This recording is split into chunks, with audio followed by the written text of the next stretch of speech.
Hello प्यारे बच्चों, मैं प्रियंका और स्वागत है आप सबका आपके अपने चैनल लिव टू लर्न में। तो बच्चों, आज हम पढ़ने वाले हैं आपका chapter that is electricity and circuit. अब इलेक्ट्रिसिटी की अगर हम बात कर रहे हैं तो आपको पता होगा कि इलेक्ट्रिसिटी की जहाँ पर हम बात करते हैं वहाँ पर ये वर्ड हमारी लाइफ में बहुत ही इंपॉर्टेंट रोल प्ले करता है। जो इलेक्ट्रिसिटी है यानी विद्युत, अब जो विद्युत है वो हमारे आज के टाइम में कैसे इतनी इंपॉर्टेंट हो गई है। अब जैसे हम एंसाइंट टाइम या मॉडर्न टाइम जो आज का समय है, इन दोनों को कंपेयर करें तो हमारी लाइफ टोटली चेंज हो गई है। जैसे एंसाइंट टाइम में जब हम पुराने समय में कोई काम करते थे उसमें विदाउट लाइट के जगह हम कोई काम कर रहे हैं तो उसमें घंटों लग जाते थे, लेकिन आज वही काम अगर हम लाइट का यूज करके करते हैं तो वो कुछ ही सेकेंड में हो जाता है।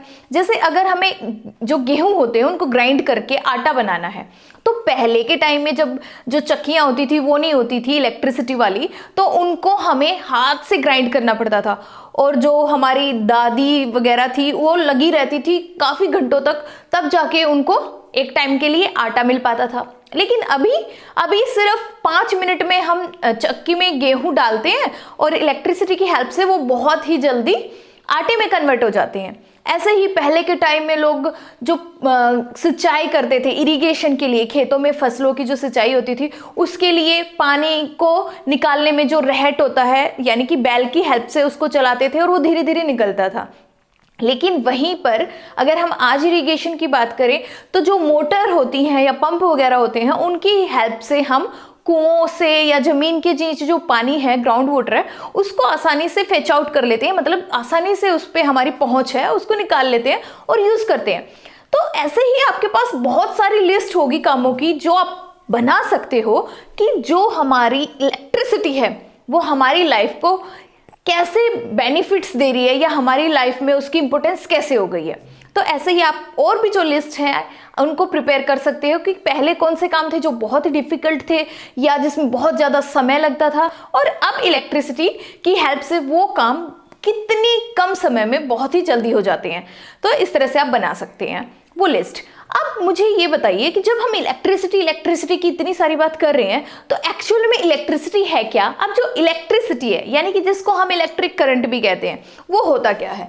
जैसे the flow of electric charges in a circuit is called an electric current. Means जो वायर है या आपका पूरा सर्किट है, जो होम में आपकी पूरी फिटिंग होती है ना घर पे, उसको हम पूरा एक सर्किट है, क्योंकि उसमें से कुछ स्विचेज आपके किचन में होंगे, कुछ एक रूम में होंगे, कुछ आपके लिविंग एरियाज में होंगे, तो वो पूरा क्या बनाता है, एक सर्किट मेंटेन करता है। अब वो किससे कनेक्टेड होता है, वायर्स से। अब उस वायर के अंदर जो इलेक्ट्रिक चार्जेस मूव करते हैं उस मूविंग इलेक्ट्रिक चार्ज को हम इलेक्ट्रिक करंट यानी कि इलेक्ट्रिसिटी कहते हैं। अब इलेक्ट्रिक चार्जेस क्या है, यहां पे मैंने एक वर्ड यूज किया that is electric charges. Electric charges are of two type. First one is the positive charge and next one is the negative charge, जिसको हम पॉजिटिव साइन और नेगेटिव साइन से डिनोट करते हैं।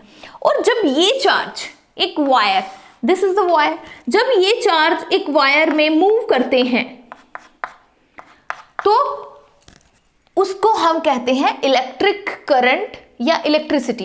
इसलिए यहां पर क्या हो गया, moving electric charges in a wire और in a circuit is known as electricity.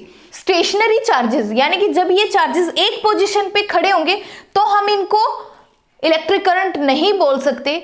ये जब मोशन में होंगे, मूव कर रहे हैं, तो ही आपकी जो लाइट है या इलेक्ट्रिसिटी है वो आपके पूरे घर में जाती है। तो इन मूविंग चार्जेस को हम कहते हैं इलेक्ट्रिक करंट और इलेक्ट्रिसिटी। तो जो डायरेक्शन है इलेक्ट्रिक करंट की वो होती है from the positive terminal to the negative terminal. अब कोई भी बैटरी है या कोई भी आपने सर्किट बनाया, उसमें जब भी कोई चार्जेस जुड़े हुए हैं तो वो हमेशा मूव करेंगे पॉजिटिव टू नेगेटिव टर्मिनल। यहाँ पर कोई भी आपने इलेक्ट्रिक सेल लगाया, उसका एक पॉजिटिव टर्मिनल है, एक नेगेटिव टर्मिनल है, हमेशा वो पॉजिटिव से स्टार्ट होंगे मूव करना और किस तरफ मूव करेंगे, नेगेटिव की तरफ। ठीक है, तो जो इलेक्ट्रिक करंट है वो हमेशा पॉजिटिव टर्मिनल से स्टार्ट होता है और मूव करता है toward the negative terminal of the battery in an external circuit. अब जब हमने बात की यहाँ पर इलेक्ट्रिक सेल की और सर्किट की, तो इस जो इलेक्ट्रिक सेल है या इलेक्ट्रिक सर्किट है वो क्या होता है। तो फर्स्ट हम डिस्कस करेंगे about the electric cell. Electric cell होता क्या है।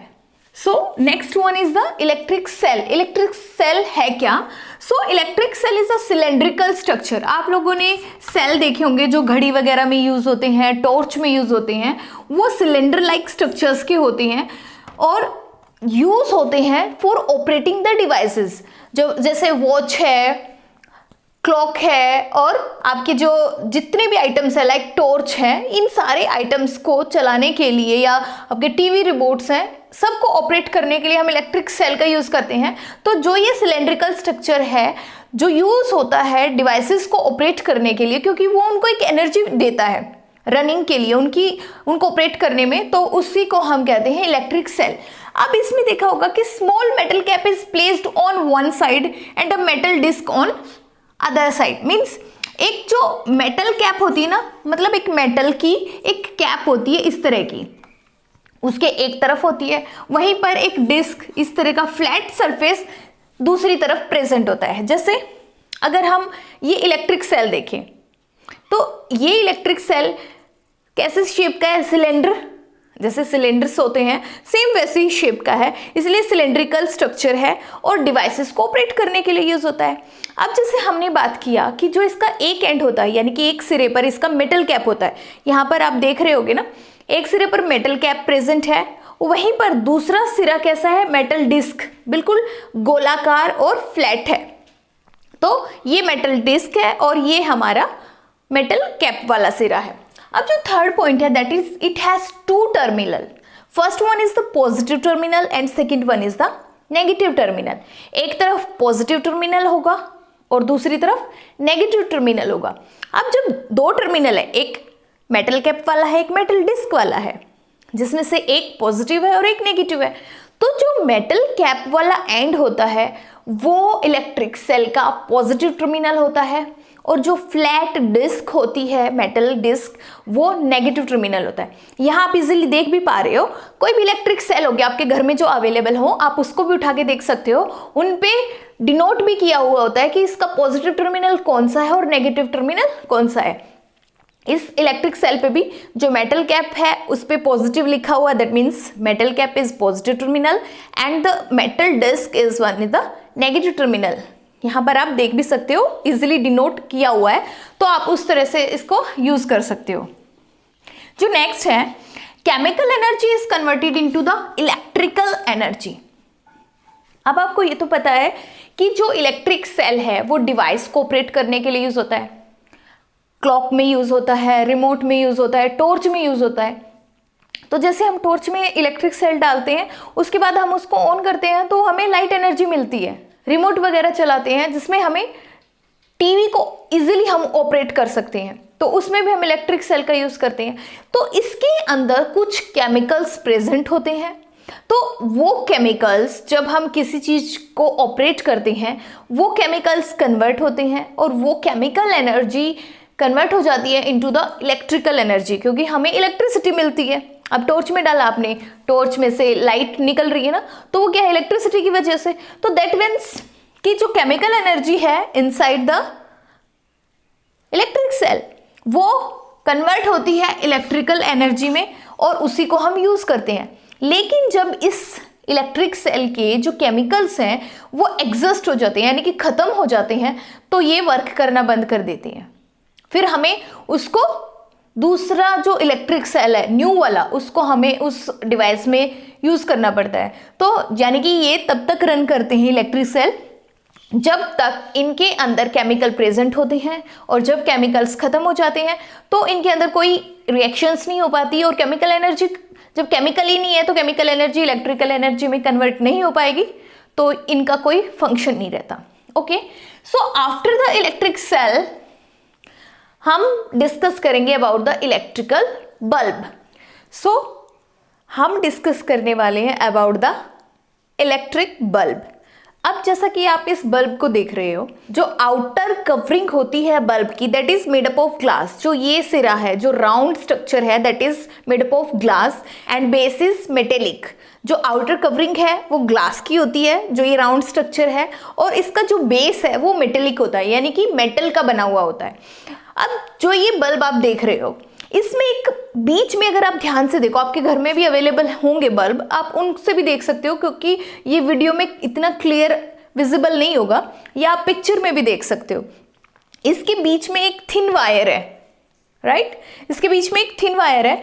तो जो ये वायर होती है जो कि लाइट देती है, जिससे लाइट जनरेट होती है, उस वायर को हम कहते हैं फिलामेंट। बहुत ही थिन इस तरह के स्पाइरल वायर है ना, उसको हम कहते हैं filament, the thin wire that gives off light.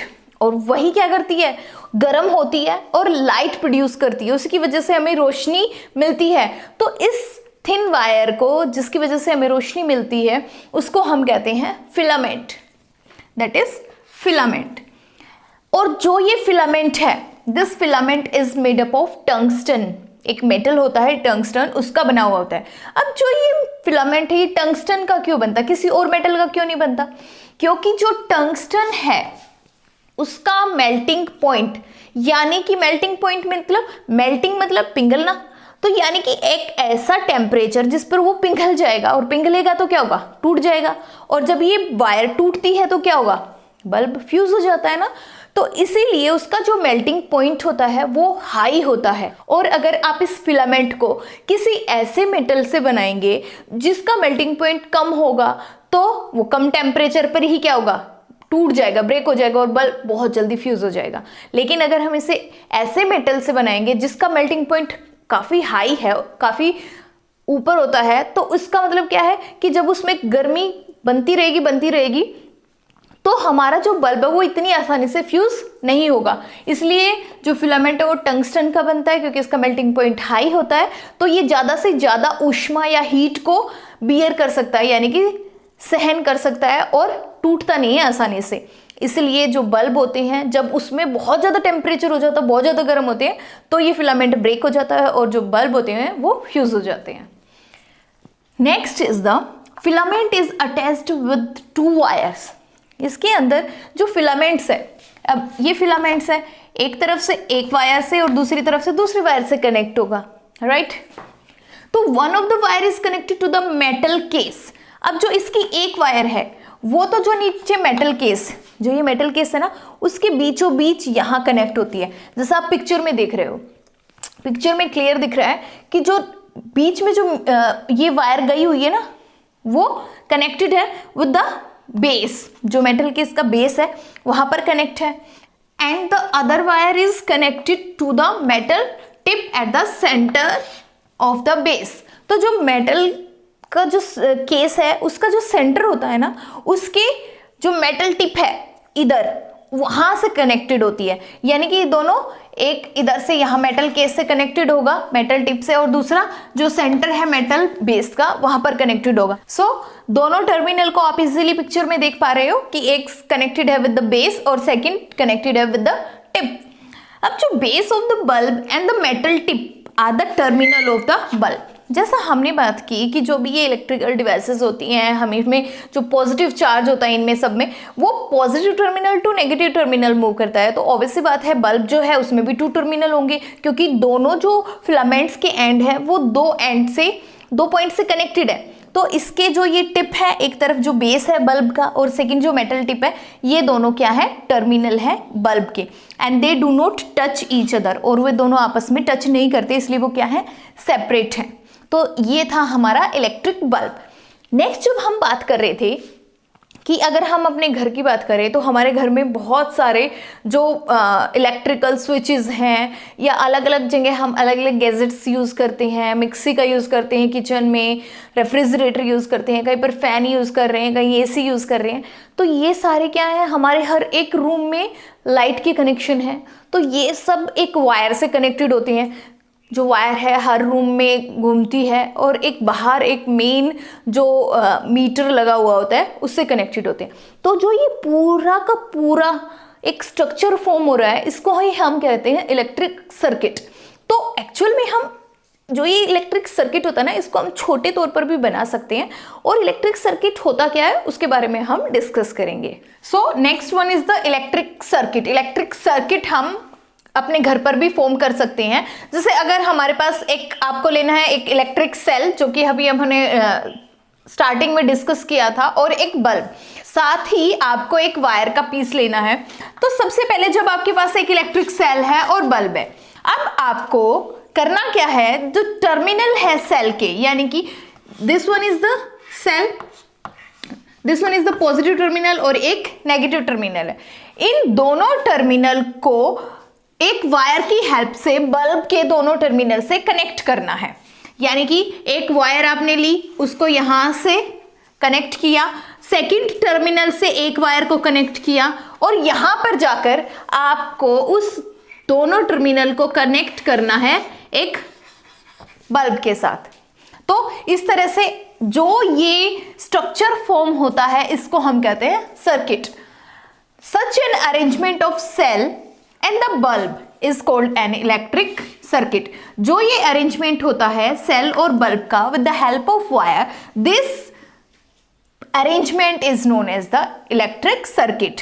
The circuit is said to be complete. अब मुझे एक बात बताइए कि जब आपके पास एक इलेक्ट्रिक सेल है और ये न्यू सेल है, और बल्ब भी हमारा ठीक है फ्यूज बल्ब नहीं है, जब हमने एक वायर को इसके पॉजिटिव टर्मिनल से कनेक्ट किया और एक वायर को नेगेटिव टर्मिनल से कनेक्ट किया, अब इसके भी बल्ब के हमने दोनों अलग अलग टर्मिनल से उसको कनेक्ट कर दिया, तो क्या ये बल्ब ग्लो करेगा, यानी कि ये बल्ब जलना स्टार्ट करेगा? बिल्कुल राइट। क्यों? क्योंकि जब हमारा बल्ब ग्लो कर रहा है, यानी कि इसमें से जो करंट है वो मूव कर रहा है और वो बल्ब तक पहुंच रहा है, तो इसका मतलब हमारा बल्ब ग्लो करेगा। तो इसका मतलब जो सर्किट है वो क्लोज है। क्लोज मतलब बंद है, क्योंकि जो करंट है वो यहां से बल्ब में और इस तरह से राउंड एंड राउंड फ्लो कर रहा है, तो इसको हम कहते हैं क्लोज सर्किट। लेकिन अगर हम क्या करें कि जो ये हमारी वायर है, अगर हम इसको यहां से कनेक्ट नहीं करें और सिर्फ इस वायर को यहां पर हमने लाकर छोड़ दिया, तो क्या अब ये बल्ब ग्लो करेगा? नहीं करेगा ना। आप ये कहोगे कि नहीं मैडम बिल्कुल नहीं करेगा, लेकिन क्यों नहीं करेगा? क्योंकि जो वायर का एक टर्मिनल है वो तो कनेक्ट है, लेकिन जो दूसरा टर्मिनल है वो कहीं से भी सेल के दूसरे टर्मिनल से कनेक्ट नहीं है। तो ये सर्किट क्या है? ओपन सर्किट है। और ओपन सर्किट मतलब ब्रेक सर्किट है, वो कंप्लीट नहीं है, इनकम्प्लीट सर्किट है, ओपन है, तो इस केस में बल्ब नहीं जलेगा। अब अगर हम ऐसा करें कि जो ये पॉजिटिव टर्मिनल है और ये नेगेटिव टर्मिनल है, अगर हम पॉजिटिव टर्मिनल को भी इसी टर्मिनल से कनेक्ट कर दे बल्ब के, तो जब हम इस एक टर्मिनल जो पॉजिटिव टर्मिनल है इसको भी इसी टर्मिनल से, बल्ब के एक ही टर्मिनल से दोनों टर्मिनल को, पॉजिटिव और नेगेटिव जो इलेक्ट्रिक सेल के दोनों टर्मिनल है, उसको बल्ब के एक ही टर्मिनल से अगर हम कनेक्ट करें, तो क्या बल्ब जलेगा? नहीं जल सकता। क्यों? क्योंकि हमने पहले भी डिस्कस किया था कि जब इलेक्ट्रिक सेल के दोनों टर्मिनल बल्ब के दोनों टर्मिनल से कनेक्ट करेंगे तो ही सर्किट कंप्लीट होगा, यानी कि क्लोज सर्किट बनेगा और बल्ब ग्लो करेगा। और अगर दोनों टर्मिनल एक ही टर्मिनल से कनेक्ट हैं या एक टर्मिनल कनेक्ट नहीं है, सिर्फ एक टर्मिनल कनेक्ट है, तो किसी भी केस में ये बल्ब नहीं जलेगा, क्योंकि जो सर्किट है वो इनकम्प्लीट है, यानी कि ओपन है, और उस केस में ये बल्ब ग्लो नहीं करेगा। अब अगर हम एक बात करें कि आपने कोई सेल लिया, उसको वायर से कनेक्ट किया एक टर्मिनल से बल्ब के, और दूसरे टर्मिनल को हमने नेगेटिव टर्मिनल से कनेक्ट किया, ठीक है, तो क्या अब ये बल्ब जलेगा? आप कहोगे बिल्कुल मैडम ये जलेगा, क्योंकि एक जो टर्मिनल है वो इस बल्ब के एक टर्मिनल से कनेक्टेड है और जो एक टर्मिनल है वो बल्ब के सेकंड टर्मिनल से कनेक्ट है, तो मतलब सर्किट कंप्लीट है। लेकिन अगर आपने सर्किट कंप्लीट कर लिया, सही से अरेंज किया है, लेकिन फिर भी बल्ब नहीं जल रहा या ग्लो नहीं कर रहा, तो इसका मतलब क्या हो सकता है? क्या कारण हो सकते हैं कि ये बल्ब ग्लो नहीं किया? बहुत से कारण हो सकते हैं ना। आप सोच सकते हो कि क्या पता फर्स्ट रीजन हो सकता है कि जो आपने सेल लिया है इलेक्ट्रिक सेल वो एग्जॉस्ट हो, यानी कि उसमें केमिकल्स ही ना हो, यानी कि वो खत्म हो चुका हो, डेड सेल हो, तो अगर उसमें एनर्जी ही नहीं होगी तो बल्ब तक कहाँ से जाएगी। तो फर्स्ट रीज़न ये हो सकता है। सेकंड रीज़न हो सकता है कि जो बल्ब है वो फ्यूज़ हो सकता है, उसका फिलामेंट अटैच नहीं हो सकते, ब्रेक हो सकता है, तो भी उस केस में हमारा बल्ब नहीं ग्लो कर सकता। थर्ड रीज़न हो सकता है कि जो आपके वायर हैं वो लूज हों, जो आपने वायर कनेक्ट किए हैं वो थोड़े से लूज यानी कि ढीले हो सकते हैं, जिसकी वजह से जो करंट है वो प्रॉपर फ्लो नहीं कर पा रहा और वो बल्ब के टर्मिनल तक नहीं पहुंच रहा। तो इस केस में भी जो बल्ब है वो ग्लो नहीं कर सकता। तो इस तरह से आपने ओपन सर्किट और क्लोज सर्किट के बारे में पढ़ा कि जो क्लोज सर्किट होता है उसमें करंट पूरा फ्लो करता है और बल्ब ग्लो करता है, लेकिन अगर स्विच या सर्किट को बीच में से ब्रेक कर दें या किसी और वजह से अगर हमने उसको सही से अरेंज नहीं किया, दोनों टर्मिनल को एक से कनेक्ट कर दिया, तो वो सर्किट इनकम्प्लीट हो जाता है, यानी कि ओपन सर्किट होता है और उस केस में बल्ब ग्लो नहीं करेगा।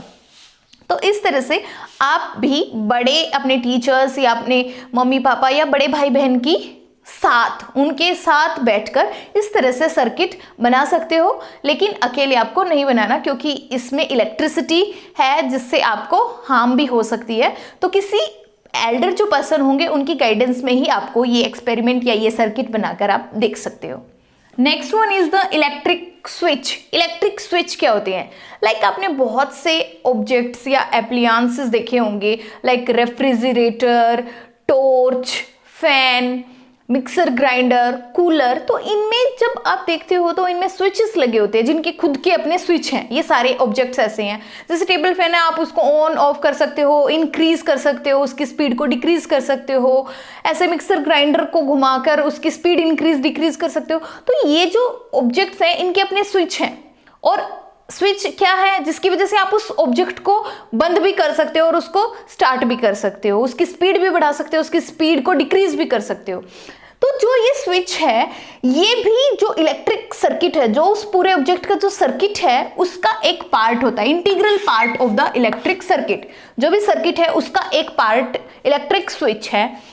अब जो इलेक्ट्रिक स्विच है it is a simple device which break और कंप्लीट्स अ सर्किट। जब कोई सर्किट है उसमें स्विच का काम क्या है? उस सर्किट को कंप्लीट कर सकता है या उसको ब्रेक कर सकता है। जैसे यहां पर एक सेल है, पॉजिटिव टर्मिनल, नेगेटिव टर्मिनल, इसके एक एंड से आपने कनेक्ट किया, यहां पर आपने एक सेफ्टी पिन ले ली, ठीक है। अब ये इस वायर से कनेक्ट है, फिर आपने इसको कनेक्ट कर दिया, यहां पर आपने कनेक्ट किया एक बल्ब,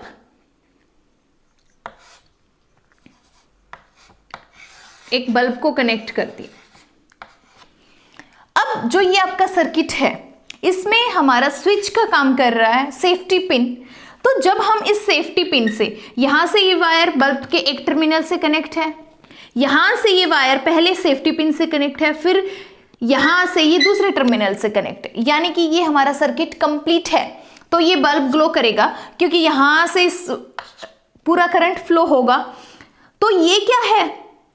जो ये कंप्लीट सर्किट है तो बल्ब ग्लो कर रहा है। लेकिन क्या होगा अगर मैं इस सेफ्टी पिन को, इस एंड से तो ये कनेक्टेड है लेकिन यहां से ये पिन को हम हटा दें और ये यहां पर ऐसे हो जाए, तो क्या ये बल्ब ग्लो करेगा? नहीं करेगा ना, क्योंकि ये तो वायर कनेक्टेड है एक टर्मिनल से बल्ब के, लेकिन जो सेकंड टर्मिनल है वो यहां पर जाकर रुक रहा है, यानी कि यहां से सर्किट क्या है? ब्रेक हो गया है, इनकम्प्लीट है, तो ये ओपन सर्किट है, तो ये बल्ब ग्लो नहीं करेगा। तो इसी तरह से इसमें रोल जो है वो कौन प्ले कर रहा है बल्ब को ग्लो करवाने में और नहीं करवाने में? स्विच। यानी कि जब स्विच इस वायर से कनेक्टेड था तो वो ऑन पोजीशन में था, बल्ब ग्लो कर रहा था, लेकिन जब हमने उसको हटा दिया तो स्विच ऑफ पोजीशन में आ गया और वो बल्ब नहीं ग्लो कर रहा। तो इसका मतलब जो स्विच है वो एक सिंपल सी डिवाइस होती है जो कि किसी भी सर्किट को ब्रेक कर सकती है या उस सर्किट को कंप्लीट कर सकती है। अब जो जैसा भी हमने देखा कि जब कोई भी स्विच ऑन पोजीशन में होता है तो सर्किट कंप्लीट होता है, यानी कि ये वायर को हम इससे कनेक्ट कर दें तो ये ऑन पोजीशन में हो गया और सर्किट कंप्लीट हो गया, बल्ब ग्लो करेगा। लेकिन जब स्विच ऑफ पोजीशन में होता है, अगर हम इस वायर को यहाँ से हटा दें या ये जो ये कनेक्टेड है इसको हम ऊपर की तरफ कर दें, तो स्विच क्या होगा, ऑफ पोजीशन में होगा और जो सर्किट है वो इनकम्प्लीट हो जाएगा और बल्ब डज नॉट ग्लो, यानी कि वो करंट है वो फ्लो नहीं करेगा उस सर्किट में से और बल्ब ग्लो नहीं करेगा। जो इलेक्ट्रिकल एप्लियंस होते हैं विल ग्लो या will work only if the switch is on position.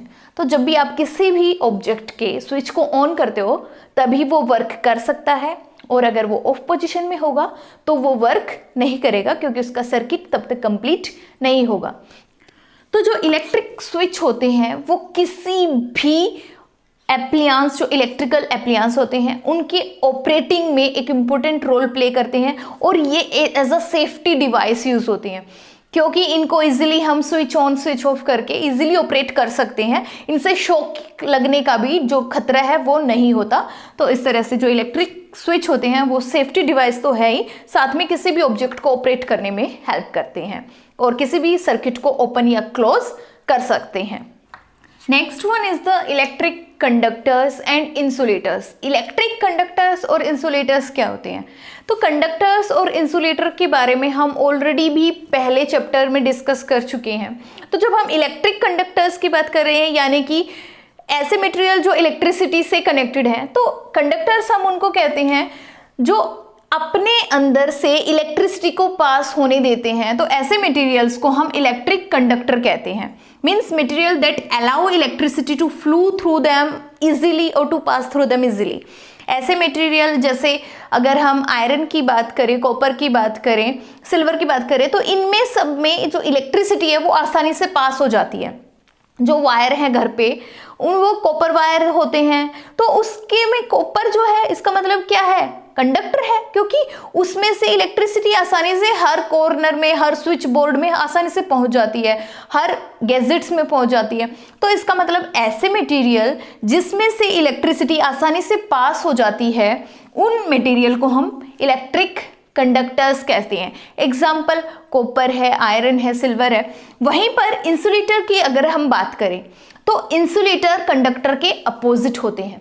जैसे वो material that do not allow the electricity to pass through them, क्योंकि ऐसे मटेरियल होते हैं जो अपने अंदर से इलेक्ट्रिसिटी को फ्लो होने नहीं देते। अब ऐसे कौन से मटेरियल होंगे? जैसे प्लास्टिक हो सकता है, रबर हो सकती है, वुड हो सकती है। तो ये जो चीजें हैं ऐसे मटेरियल हैं जिनमें से इलेक्ट्रिसिटी पास नहीं हो सकती। तो जिसमें से इलेक्ट्रिसिटी फ्लो नहीं हो सकती वो होते हैं इलेक्ट्रिक इंसुलेटर्स। तो एग्जांपल हमने बता दिया, प्लास्टिक, रबर, वुड, ये सारे इंसुलेटर्स होते हैं। अब जैसे अगर हम बात करें एक सर्किट की, अगर हम ह्यूमन बॉडी की बात करें, ह्यूमन बॉडी कंडक्टर है कि इंसुलेटर है? बताओ, सोचा कभी आपने कि जो हमारी बॉडी है वो कंडक्टर है इलेक्ट्रिसिटी का या इंसुलेटर है? बिल्कुल हम क्या है, कंडक्टर हैं। कई बार आपने सुना होगा ना न्यूज़ वगैरह में भी, किसी को शॉक लग जाता है, उसकी डेथ भी हो सकती है। अगर वो इलेक्ट्रिसिटी की जो पावर है हाई हो तो डेथ हो सकती है। तो इसका मतलब क्या है कि हमारी जो बॉडी है वो कंडक्टर है, तभी हमारी बॉडी में करंट आया ना। तो ह्यूमन बॉडी भी क्या है, कंडक्टर है। इसलिए जो हमारे हम वायर्स वगैरह यूज़ करते हैं आसपास अपने घर में, तो वो सारी इंसुलेटिंग होती है। उनके ऊपर जो भी वायर होती है उनके ऊपर एक रबर की कोटिंग होती है ना। आप जब किसी भी इलेक्ट्रिशियन को देखा होगा, वो अंदर से किसी भी वायर को किसी दूसरे ऑब्जेक्ट से जोड़ता है तो उसको बाहर से क्या करता है, छीलता है पहले, और फिर वायर जो अंदर निकलती है उसको कनेक्ट करता है। तो जो ऊपर की जो बॉडी होती है वो रबर की बनी होती है, और रबर क्या है, इंसुलेटर है। इसलिए इंसुलेटर है, इसीलिए वो रबर की बनी हुई होती है, ताकि जब हम उसको यूज़ करें या किसी के साथ उसको हाथ में लें, तो अगर हमें गलती से भी वो इलेक्ट्रिसिटी है उस टाइम पे तो हमें शॉक ना लगे, इसलिए वो इंसुलेटिंग मटेरियल की बनी हुई होती है। तो ऐसे ही अगर हम एक एग्जांपल देखें, अभी हमने लास्ट जो सर्किट या स्विच के बारे में जब हमने पढ़ा था, तो उसमें हमने एक सर्किट बनाया था जिसमें हमने एक स्विच बनाया था सेफ्टी पिन का, और सेफ्टी पिन जब हमने उसमें स्विच के तौर पे यूज़ की थी और जब वो टर्मिनल से कनेक्ट की थी तो बल्ब ग्लो कर रहा था। इसका मतलब जो सेफ्टी पिन है वो किससे बनी हुई होती है? आयरन से।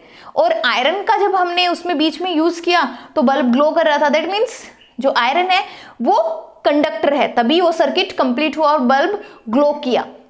लेकिन अगर हम सेम सर्किट बनाएं, इससे हमने कनेक्ट किया और यहाँ बल्ब से हमने इसको एक टर्मिनल से कनेक्ट किया और यहाँ पर हमने एक स्विच लिया, बीच में हमने इरेजर ले ली, आपकी इरेजर होती है ना, उससे दोनों टर्मिनल को कनेक्ट कर दिया, तो क्या अब ये बल्ब ग्लो करेगा? अगर हमारे पास यहाँ क्या है? इरेजर है, तो रबर क्या है? कंडक्टर है कि इंसुलेटर है? इंसुलेटर है। तो इंसुलेटर अपने अंदर से ये जो करंट यहां से आ रहा है इसको यहां से यहां तक पहुंचाएगा, फ्लो होने देगा? नहीं होने देगा। तो नहीं होने देगा तो बल्ब ग्लो नहीं करेगा। तो इट मीन्स जो इंसुलेटर को अगर हम स्विच के तौर पर यूज करते हैं तो वो सर्किट को कंप्लीट नहीं होने देता और बल्ब ग्लो नहीं करेगा। लेकिन सेम अगर हम एक और सर्किट बनाएं तो यहां पर हमने इस बल्ब को लगाया और यहां पर हमने स्विच लिया, किसी भी चीज का ले सकते हो, लाइक कील ले ली, नेल होती है ना, आयरन नेल, तो यहां पर आपने नेल ले ली और यहां पर ये बल्ब है। तो जब आपने सर्किट कंप्लीट किया, इसके एक एंड से यहां टच है, एक एंड से यहां, तो ये बल्ब ग्लो करेगा? करेगा। क्यों करेगा? क्योंकि जो आपने बीच में अटैच किया है वो मटेरियल कौन सा है? आयरन है, and iron is conductor, right? तो कंडक्टर है तो इलेक्ट्रिसिटी को कंडक्ट कर देगा, इसके अंदर से भी इलेक्ट्रिक करंट पास होगा जिसकी वजह से सर्किट कंप्लीट होगा और बल्ब ग्लो करेगा। तो समझ में आया आप लोगों को कि जो इंसुलेटर्स होते हैं अगर हम उन्हें सर्किट में यूज करेंगे तो वो सर्किट को कंप्लीट नहीं करेंगे और जो बल्ब वगैरह है वो ग्लो नहीं करेगा। लेकिन अगर हम स्विच में कंडक्टर्स का यूज करेंगे तो वो सर्किट को कंप्लीट करेंगे और बल्ब ग्लो कर सकता है। तो इस तरह से हम इलेक्ट्रिक कंडक्टर और इंसुलेटर उन्हीं को कहते हैं जिनमें से इलेक्ट्रिसिटी फ्लो हो जाती है, दैट आर कंडक्टर, और जो उसके अपोजिट होते हैं यानी कि अपने अंदर से इलेक्ट्रिसिटी को फ्लो नहीं होने देते, उनको हम कहते हैं इंसुलेटर्स। तो बच्चों, जैसा कि हमने अभी इलेक्ट्रिसिटी के बारे में बहुत कुछ डिस्कस किया, तो हमें तो पता लगा कि इलेक्ट्रिसिटी हमारे लिए बहुत इंपॉर्टेंट है क्योंकि हमारी जो लाइफ है वो टोटली डिपेंडेंट हो गई इलेक्ट्रिसिटी के ऊपर। हम सारे जो गैजेट्स यूज करते हैं अपने घरों में सब इलेक्ट्रिसिटी से फंक्शन में आते हैं, इलेक्ट्रिसिटी से ही ऑपरेट होते हैं। तो क्या आप मुझे कुछ यूजेस बता सकते हो इलेक्ट्रिसिटी के, कि इलेक्ट्रिसिटी कहाँ कहाँ पर यूज होती है? ओके, तो फर्स्ट हम बता सकते हैं कि जब शाम हो जाती है उस टाइम पे हमारे घर, बिल्डिंग्स, रोड वगैरह पे रोशनी के लिए हम इलेक्ट्रिसिटी का यूज करते हैं। सेकंड कहां पर यूज होता है? जैसे हमने स्टार्टिंग में डिस्कस किया था, इरिगेशन में या ग्राउंड वाटर को फेच आउट करने में, यानी कि ग्राउंड वाटर्स जो होता है, भूमिगत जल है, उसको बाहर निकालने में भी हम पंप वगैरह का यूज करते हैं और वो पंप ऑपरेट होते हैं इलेक्ट्रिसिटी की वजह से, है ना। साथ ही जो हमारे घरों में इतने सारे इलेक्ट्रिक गैजेट्स हैं, एप्लायंसेस हैं, उन सबको रन कराने में भी हम इलेक्ट्रिसिटी का यूज कर सकते हैं। इस तरह से आप और भी अपने आसपास अपनी डेली लाइफ से रिलेट करके इलेक्ट्रिसिटी के यूजेस को अपनी कॉपी में लिख सकते हो, यानी कि उनकी लिस्ट बना सकते हो, क्योंकि ये तो आपकी लाइफ से कनेक्टेड है ना, आपकी लाइफ से जुड़े हुए हैं, तो आपको इजीली आप इनकी लिस्ट बना सकते हो। तो सब बच्चों को अपनी कॉपी में इलेक्ट्रिसिटी के यूजेस की लिस्ट प्रिपेयर करनी है। ओके, और बच्चों इसके जो सॉल्यूशंस हैं चैप्टर के, जो एक्सरसाइज के क्वेश्चन आंसर हैं, उनकी भी एक्सप्लेनेशन, यानी कि उन क्वेश्चंस के वो आंसर क्यों आए या उनको हम कैसे एक्सप्लेन कर सकते हैं, उनकी जो एक्सप्लेनेशन वीडियो है वो भी मैंने ऊपर आई बटन जो फ्लैश हो रहा है उसमें आप क्लिक करके इजीली देख सकते हो, और नीचे डिस्क्रिप्शन बॉक्स में भी उसका लिंक दिया गया है, तो आप वहां से भी उसको देखकर इसके एक्सरसाइज के क्वेश्चंस को भी कर सकते हो। ओके बच्चों, होप सो कि आपको ये चैप्टर अच्छे से समझ में आया होगा। मिलते हैं नेक्स्ट वीडियो में विद अ न्यू टॉपिक। तब तक प्लीज अगर वीडियो अच्छी लगी तो वीडियो को लाइक करें, ज़्यादा से ज़्यादा अपने फ्रेंड सर्कल में शेयर करें, और अगर अभी तक आपने मेरे चैनल को सब्सक्राइब नहीं किया है तो प्लीज़ चैनल को जल्दी से सब्सक्राइब करें और बेल आइकन को प्रेस करना बिल्कुल ना भूलें। Thank you.